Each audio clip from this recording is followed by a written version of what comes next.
압록강은 얼어붙어 있었어요. 강 위로 희미한 달빛이 퍼졌고 얼음 조각들이 찬바람에 밀려 떠다녔죠. 저는 강을 바라보며 담배 한 개비를 입에 물었어요. 하얀 연기가 밤하늘로 흩어졌습니다. 저는 장영학 인민보안성 국경경비대 대위로 근무했어요. 겉으로는 밀수를 단속하는 역할이었지만 국경에서는 법보다 돈이 먼저였죠. 저는 북한 체제에서 나름 성공한 사람이었어요. 평양 출신이 아니었지만 김일성 군사종합대학을 졸업했고 젊은 나이에 대위 계급을 달았죠. 군 생활을 착실하게 해온 덕에 국경경비대 간부 자리까지 올랐어요. 하지만 현실은 이상과 달랐습니다. 대위 동지, 저녁은 드셨습니까? 부하인 최중희가 다가왔어요. 국경경비대의 후임 장교였고 저와 같은 대학 출신이었죠. 저는 짧게 대꾸했어요. 아직. 그는 주위를 한번 살핀 뒤 목소리를 낮췄어요. 오늘 밤에도 넘어올 놈들이 있다고 합니다. 보위부에서도 요즘 단속을 강화하라고 지시를 내렸고요. 저는 고개를 끄덕였어요. 요즘 밀수꾼들의 움직임이 심상치 않았어요. 보위부는 내부 숙청을 핑계로 국경경비대를 감시했고 간부들 중 하나를 희생양으로 삼을 기회를 노리고 있었어요. 이럴 때일수록 조심해야 했습니다. 집으로 돌아오니 방 안은 어둡고 조용했어요. 여보, 아내를 불렀어요. 그녀는 방 안쪽에서 천천히 몸을 일으켰죠. 창백한 얼굴, 앙상해진 손. 여보, 이번에도 약을 못 구한 거요. 저는 아무 말도 하지 못했어요. 아내는 결핵을 앓고 있었어요. 북한에서는 흔한 병이었지만 치료약을 구하는 것은 하늘의 별 따기였죠. 약 한 봉지가 암시장에서는 5만 원, 내 월급의 15배였습니다. 그녀가 기침을 하자 하얀 손수건이 붉게 물들었어요. 저는 조용히 손을 내밀어 그녀의 손을 감쌌습니다. 곧 구해올 거야. 조금만 버텨. 하지만 그것은 거짓말이었어요. 그 돈을 벌 방법이 없었어요. 다음 날 근무 중이던 저를 부하 하나가 급히 찾았어요. 대위 동지, 국경 근처에서 수상한 움직임이 있습니다. 저는 부하들을 이끌고 강가로 나갔습니다. 저 멀리 강 건너편 중국 쪽에서 작은 배 한 척이 천천히 떠내려오고 있었어요. 저는 총을 들고 소리쳤죠. 멈춰라. 움직이면 사격한다. 그 순간 배 안에서 누군가가 손을 흔들었어요. 장대위 동지, 오해하지 마시오. 저는 총을 내리며 눈을 가늘게 떴어요. 김 사장. 그는 밀수업자였어요. 과거 군에서 복무하다 전역한 뒤 중국과의 밀수 사업을 하고 있는 인물이었죠. 그는 배에서 내려다가 왔어요. 이거 다 농민들이 필요로 하는 물자입니다. 별것 아닙니다. 저는 눈을 찌푸렸어요. 밀수는 불법이야. 김 사장은 어깨를 으쓱이며 조용히 말했어요. 장 대위 동지, 부인은 건강이 어떻죠? 그 말에 저는 움찔했어요. 약이 필요하다고 들었는데 혹시 내가 좀 도와줄 수 있지 않겠소? 저는 그의 눈을 똑바로 바라보았어요. 이것이 유혹의 시작이었어요. 그날 밤 저는 잠을 이루지 못했어요. 장 대위 동지, 나는 단순한 상인이요. 이 돈이면 부인의 약값을 해결할 수 있어. 김 사장이 내민 작은 돈뭉치. 5만 원이 들어있었어요. 제 월급의 15배. 저는 손을 뻗다가 멈췄어요. 이걸 받으면 끝이다. 단속하는 사람이 아니라 공범이 된다. 그렇지만 아내가 죽게 둘 수는 없었어요.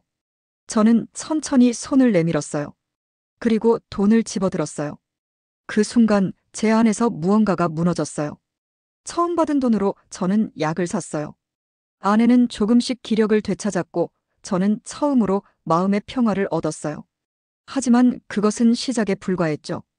다음번에도 우리가 안전하게 건널 수 있도록 도와줄 수 있겠소? 김 사장이 다시 찾아왔을 때 저는 고민하지 않았어요. 대신 가격을 올려. 저는 점점 더 깊이 빠져들었어요. 밀수는 저에게 돈을 가져다 주었고 저는 그 돈으로 가족을 지킬 수 있었어요. 그러던 어느 날 모든 것이 무너졌어요. 국경에서 대규모 밀수가 적발된 것이죠. 보위부가 직접 개입했고 국경경비대 내부가 발칵 뒤집혔어요. 누군가 밀수 정보를 넘겼어요. 간부들끼리 서로를 의심했죠. 누군가는 반드시 책임을 져야 했어요. 그리고 그 희생양이 내가 될 수도 있었습니다. 나는 상부의 뒷배에게 연락을 시도했어요. 하지만 그의 반응은 차가웠습니다. 이건 내가 어떻게 해줄 수 없는 문제요. 알아서 빠져나와야 해요. 그 순간 나는 깨달았죠. 이제 더 이상 내 자리는 없어요. 북한에서 밀수는 단순한 불법 행위가 아니었어요. 하나의 산업이었고 권력 싸움의 도구였죠. 나는 어느새 그 세계에 깊숙이 발을 들여놓았어요. 처음에는 단순히 약값을 벌기 위해서였어요. 하지만 한 번 손을 대고 나니 벗어날 수 없었습니다. 국경은 끊임없는 거래의 장이었어요. 보위부는 공식적으로 밀수를 단속하지만 실상은 더 많이 빼앗기 위해 존재했죠. 보위부 동무들이 왔다 갔다 하는 걸 보면 또 한 놈 잡혀갔나 봐요. 최중희가 낮은 목소리로 말했어요. 나는 신경질적으로 입술을 깨물었죠. 최근 들어 보위부의 움직임이 심상치 않았어요. 그들은 우리가 알지 못하는 곳에서 조용히 손을 뻗고 있었죠. 그럴수록 나 같은 국경경비대 간부들은 위험해졌습니다. 사건은 새벽에 터졌어요. 대위 동지, 큰일 났습니다. 최중희가 얼굴이 새파래진 채로 내 숙소 문을 두드렸어요. 나는 잠결에서 깨자마자 그의 표정을 보고 심상치 않음을 직감했죠. 무슨 일이요? 밀수 조직 중 한 명이 보위부에 체포됐어요. 나는 벌떡 일어나 최중희를 붙잡았습니다. 누가요? 이철진입니다. 순간 내 심장이 멈추는 것 같았어요. 이철진.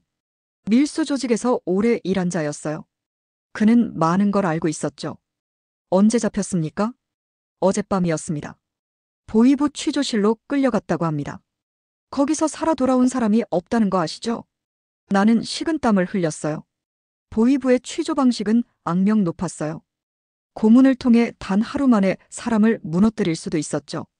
그리고 그가 밀수에 대해 입을 열면 내 이름도 나올 게 분명했습니다. 나는 방안을 서성였어요. 이제 선택지는 세 가지였죠. 하나, 그가 배신하기 전에 먼저 제거한다. 둘, 보위부를 매수한다. 셋, 내가 먼저 도망친다. 세 번째 선택지가 가장 현실적이었어요. 국경경비대 내부는 혼란에 빠졌어요. 밀수 조직 간부들은 저마다 배신자가 있다. 고 소리쳤습니다. 누군가 내부 정보를 흘렸다. 그 소문은 빠르게 퍼졌어요. 보위부는 일부러 그런 소문을 퍼뜨려 우리를 서로 의심하게 만들었죠. 며칠 뒤 나는 보위부로부터 조사 소환장을 받았습니다. 나는 밀실에 앉아 있었어요. 창문 하나 없는 어두운 방. 테이블 위에는 식은 차 한 잔. 그리고 내 앞에는 보위부 요원이 앉아 있었습니다. 그는 나를 날카롭게 노려보며 말했어요. 장영학 대위, 최근 밀수 사건과 관련해 아는 것이 있습니까? 나는 숨을 죽였어요. 전혀 모릅니다, 동지. 보위부 요원은 미소를 지었어요. 그리고 천천히 손가락을 탁자 위를 두드렸습니다. 흥미롭군. 하지만 우리가 조사한 결과 당신의 이름이 여러 번 등장했다오. 내 심장이 요동쳤어요. 이철진. 내가 결국 내 이름을 불었구나. 나는 필사적으로 침착한 척했어요. 오해입니다. 저는 국경경비대의 질서를 유지하는 것이 임무일 뿐이에요. 보위부 요원은 나를 빤히 쳐다보았습니다. 우린 진실을 밝히는 방법을 알고 있어, 장대위. 그 말이 의미하는 바를 나는 잘 알고 있었어요. 고문이었죠. 나는 식은땀을 흘렸지만 절대로 그들에게 약한 모습을 보여선 안 됐습니다. 제가 밀수에 관여했다는 증거가 있습니까? 보위부 요원은 잠시 나를 바라보다가 피식 웃었어요. 없어도 만들 수 있지 않겠소? 그날 밤 나는 간신히 석방되었지만 내 목숨이 더 이상 안전하지 않다는 것을 깨달았어요. 나는 이제 확신했어요. 이제 시간이 얼마 남지 않았다. 보위부가 다시 나를 소환하기 전에 나는 사라져야만 했어요. 나는 즉시 중국 브로커들과 접촉해 비밀 계좌를 만들었어요. 이제 돈을 해외로 빼돌릴 수 있었어요. 이 돈이면 북한을 떠날 수도 있고 아내의 치료도 계속할 수 있었어요. 그러나 문제가 생겼어요. 함께 일하던 동료 중 한 명이 실수를 저질렀어요. 그는 보위부에 발각되었고 체포되었습니다. 그리고 그는 버티지 못했어요. 그는 내 이름을 불었죠. 보위부가 내 체포영장을 발부했어요. 나는 더 이상 선택의 여지가 없었어요. 살고 싶다면 국경을 넘어야 한다. 나는 최중희를 불렀어요. 내 마지막 부탁을 들어줄 수 있겠습니까? 그는 당황한 얼굴이었어요. 대위 동지, 설마 도망치려고 하는 겁니까? 나는 그의 눈을 똑바로 바라봤어요. 살아남아야 합니다. 그리고 나는 마지막 탈출 계획을 세웠어요. 나는 이미 죽은 목숨이었어요. 보위부 조사 이후 모든 것이 달라졌어요. 국경경비대 내부 분위기가 이상했어요. 간부들이 나를 볼 때마다 눈을 피했고 부하들은 나와 대화하는 걸 꺼렸죠. 심지어 최중위조차도 며칠째 나를 피하는 듯 했어요. 뭔가 이상하네요. 나는 감시당하고 있었어요. 며칠 뒤 식당에서 식판을 들고 자리에 앉으려는 순간 김창석 중자가 내 앞에 앉았어요.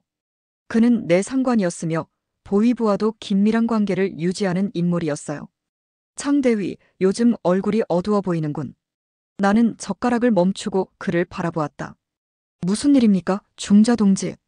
김중자는 의미심장한 미소를 지으며 식판 위의 김치를 젓가락으로 휘적거렸다. 보위부에서 너에 대한 추가 조사를 진행 중이더군. 나는 순간적으로 손에 힘이 들어갔다. 아무런 증거도 없습니다. 김중자가 코웃음을 쳤다. 증거. 그는 피식 웃었다. 이 나라에서 증거가 그렇게 중요한 줄 아나? 그 말이 의미하는 바를 나는 잘 알고 있었다. 그들은 내가 무고하든 아니든 상관없었다. 나는 더 이상 기다릴 수 없었다. 그날 밤 나는 마지막 결정을 내렸다. 여기에 남아있으면 죽는다. 나는 곧장 중국 브로커와 접선하기 위해 연락을 시도했다. 내가 국경을 넘어야 해. 가장 안전한 경로를 찾고 싶다. 브로커는 한숨을 쉬었다. 대위 동지, 당신 같은 사람이 움직이면 곧장 보위부의 눈에 띌 겁니다. 국경을 넘는 건 불가능에 가깝소. 나는 이를 악물었다. 방법을 찾아야 해. 내가 가진 돈의 절반을 줄 테니. 잠시 침묵이 흐르더니 브로커는 낮은 목소리로 말했다. 한 가지 방법이 있긴 한데. 위험하오. 나는 이미 선택의 여지가 없었다. 밀수 조직과 협력하여 가짜 체포작전을 실행하기로 했다. 계획은 이랬다. 보위부 내부에 일부 정보를 흘린다. 마치 내가 밀수 조직을 배신한 것처럼 정보를 조작한다. 밀수 조직의 내부 단속을 유도한다. 보위부가 나를 연행했다고 믿게 만든다. 신분을 위장하여 국경을 넘는다. 나는 밀수 조직과 마지막 회의를 가졌다. 이게 성공할까요? 브로커가 나를 보며 미소 지었다. 장대위, 보위부를 속이는 건 쉽지 않소. 하지만 죽은 사람을 찾는 건 더 어렵소. 나는 그의 말이 무슨 뜻인지 이해했다. 나는 죽은 사람이 되어야 했다. 탈출 하루 전 나는 마지막 준비를 했다. 돈을 정리하고 밀수 조직과의 접선 장소를 확인했다. 하지만 그날 밤 기이한 일이 일어났어요. 내 숙소 문 앞에 누군가 서 있었다. 나는 순간적으로 몸을 굳혔다. 문틈 사이로 누군가의 그림자가 보였다. 나는 조용히 손을 주머니로 가져갔다. 그 안에는 작은 단검이 있었다. 보위부인가? 나는 천천히 문을 열었다. 그러나 그곳에 서 있던 사람은 뜻밖에도 최중이었다. 대위 동지, 시간이 없습니다. 최중이는 숨을 헐떡이며 말했다. 나는 그의 팔을 잡았다. 무슨 일이야? 그의 얼굴에는 땀이 맺혀 있었다. 보위부가 당신을 내일 아침 체포할 계획입니다. 그 전에 도망쳐야 합니다. 내 심장이 뛰기 시작했다. 이제 시간이 없다. 나는 그를 똑바로 바라보았다. 도와줄 수 있겠나?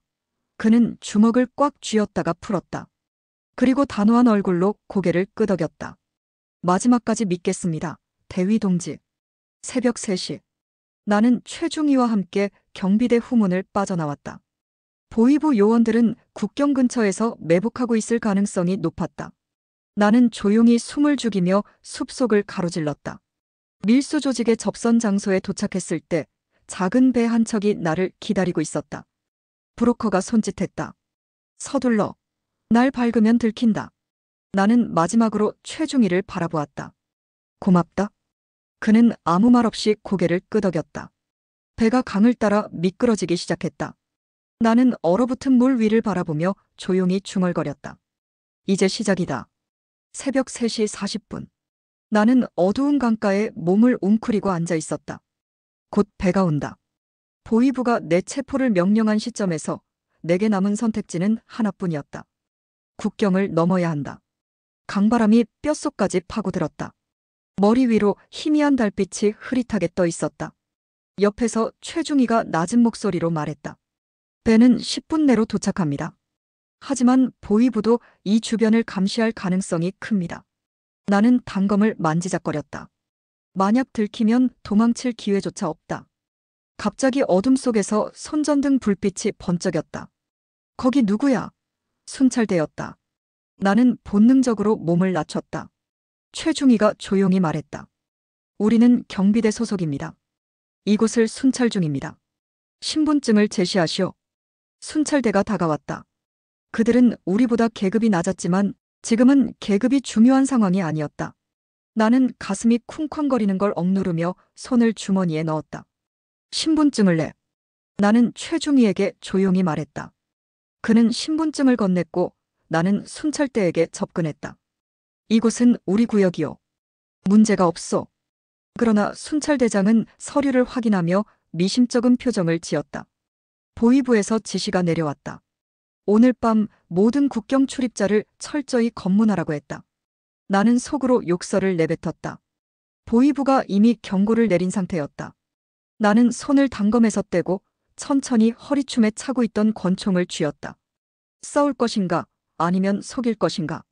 하지만 운명은 나에게 선택권을 주지 않았다.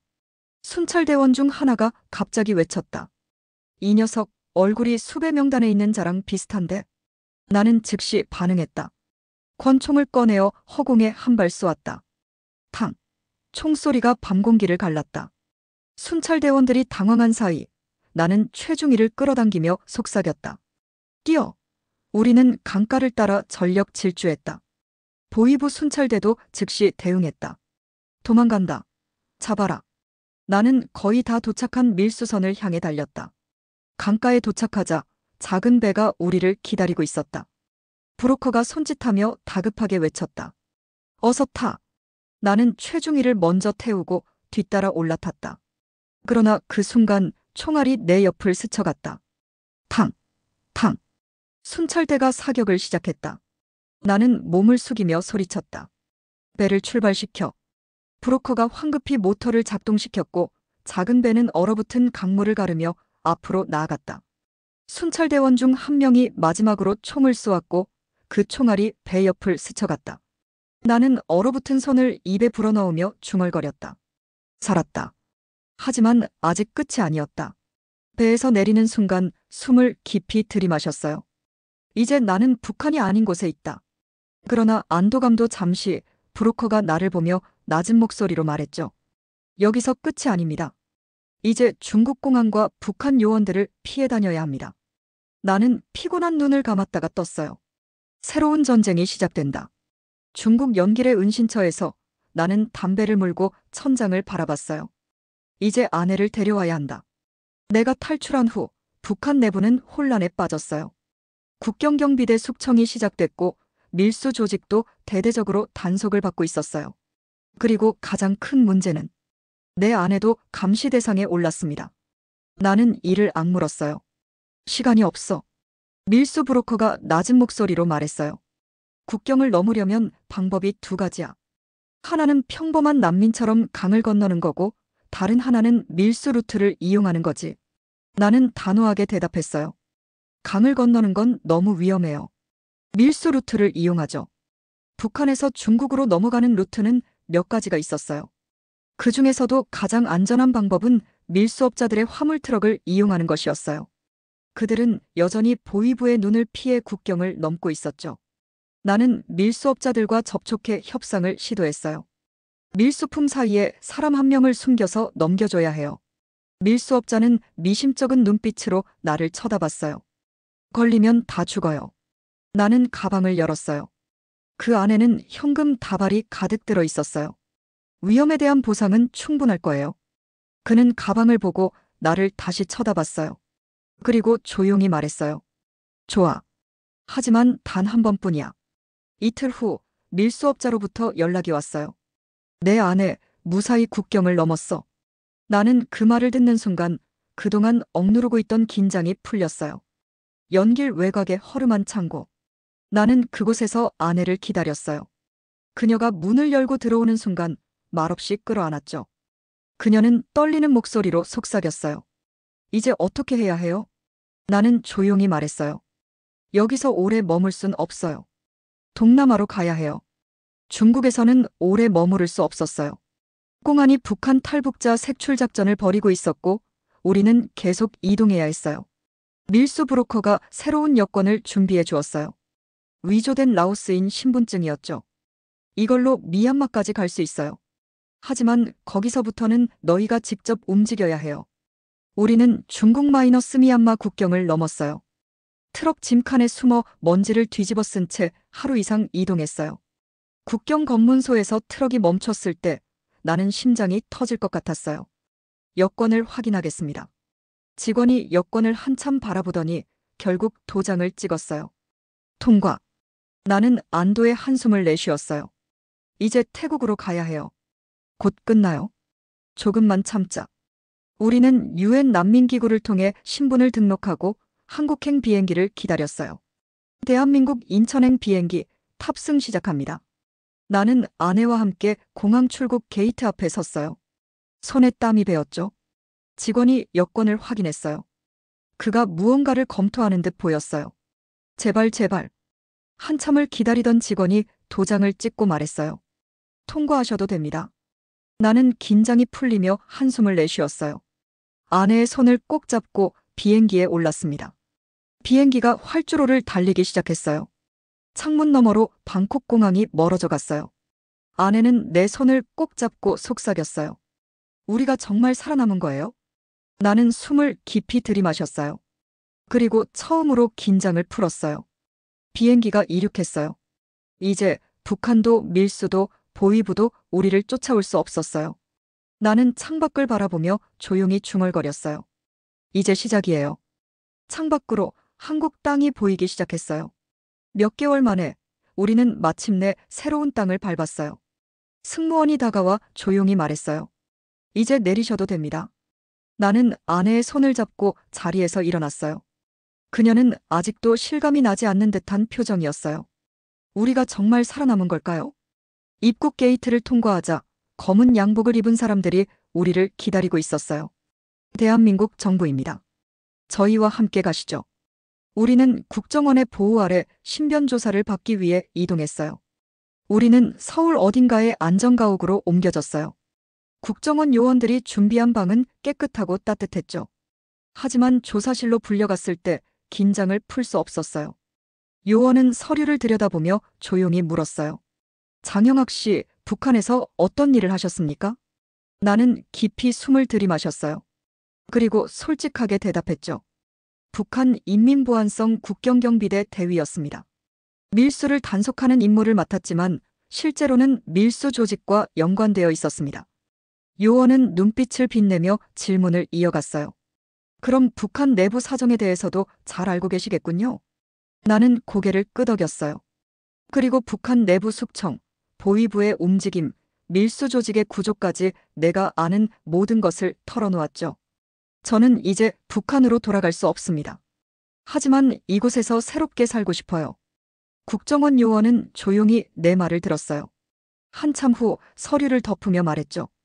잘 알겠습니다. 조사는 여기까지 하겠습니다. 국정원 조사가 끝난 후 우리는 하나원으로 옮겨졌어요. 이곳은 탈북민들이 한국 사회에 적응할 수 있도록 돕는 시설이었어요.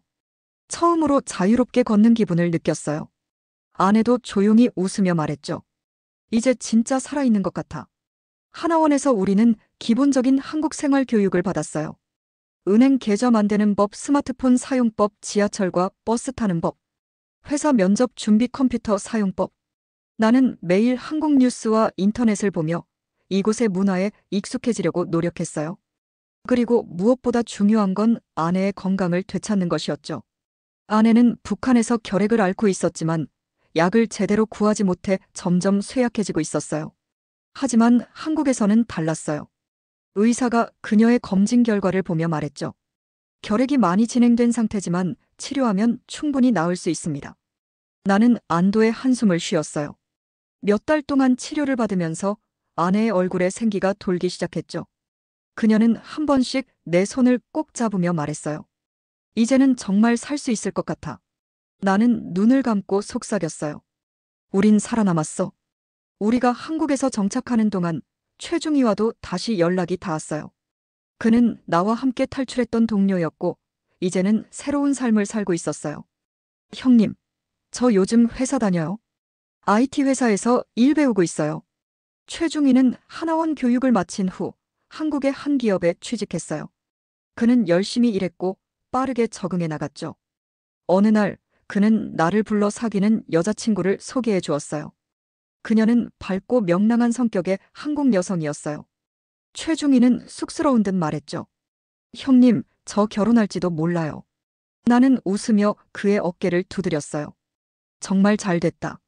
그는 진심으로 행복해 보였어요. 나도 한국에서 새로운 일을 찾기 시작했어요. 하나원에서 받은 지원을 바탕으로 보안 관련 회사에서 일하기로 했죠. 하나원 입소가 끝날 무렵 살고 싶은 도시를 선택하는 과정에서 제비뽑기가 진행되었어요. 아내와 나는 경기도 의정부의 작은 아파트를 배정받았죠. 그리고 우리는 드디어 보통의 삶을 살기 시작했어요. 아내는 건강을 되찾았고 나는 일을 하며 새로운 목표를 세웠어요. 어느 날 창가에 앉아 담배를 한 개비 물었죠. 그러나 불을 붙이지 않고 천천히 내려놓았어요. 이제 도망칠 필요가 없었거든요. 아내와 함께 스마트폰을 이용해 전철을 타고 버스를 갈아타며 한강공원에 가봤어요. 버스 정류장에 서서 전광판을 보니 버스 도착 시간은 물론 혼잡한 정도까지 표시되더군요. 이런 친절한 나라가 있을까 싶었어요. 의자에 앉았다가 깜짝 놀랐어요. 불 들어오는 곳도 없는데 의자가 따뜻했죠. 이럴 수가 있을까요? 지하철에 들어가니 사람들은 자연스럽게 스마트폰을 터치하며 카드를 찍고 들어갔어요. 우리는 하나원에서 실습까지 했지만 여전히 신기하고 놀라웠어요. 깨끗하고 조용한 지하철에서 사람들은 질서 있게 움직이고 있었어요. 모두 스마트폰을 보며 이어폰을 끼고 타인에게 피해를 주지 않더라고요. 한강공원에 도착했을 때 강물은 반짝였고 사람들은 자유롭게 걷고 쉬며 웃고 떠들고 있었어요. 그 순간 문득 북한에서 얼어붙은 압록강을 바라보던 날이 떠올랐어요. 그때 나는 총을 들고 배신을 걱정하며 살아야 했는데 이렇게 천국과 지옥 같은 대비를 이루다니. 아내가 조용히 내 손을 잡으며 말했어요. 당신 행복해? 나는 그녀를 바라보며 미소 지었어요. 그래. 정말 행복해. 그 순간 한강을 따라 부드러운 바람이 불었어요. 나는 깊이 숨을 들이마시며 속으로 다짐했어요. 평생 대한민국에 감사하며 살아야지. 오늘도 평양정 보통과 함께 해주셔서 감사합니다. 가까운 지인과 영상 공유도 부탁드리며 구독과 좋아요, 알림 설정은 평양정 보통 운영에 큰 힘이 됩니다. 다음에 또 만나요.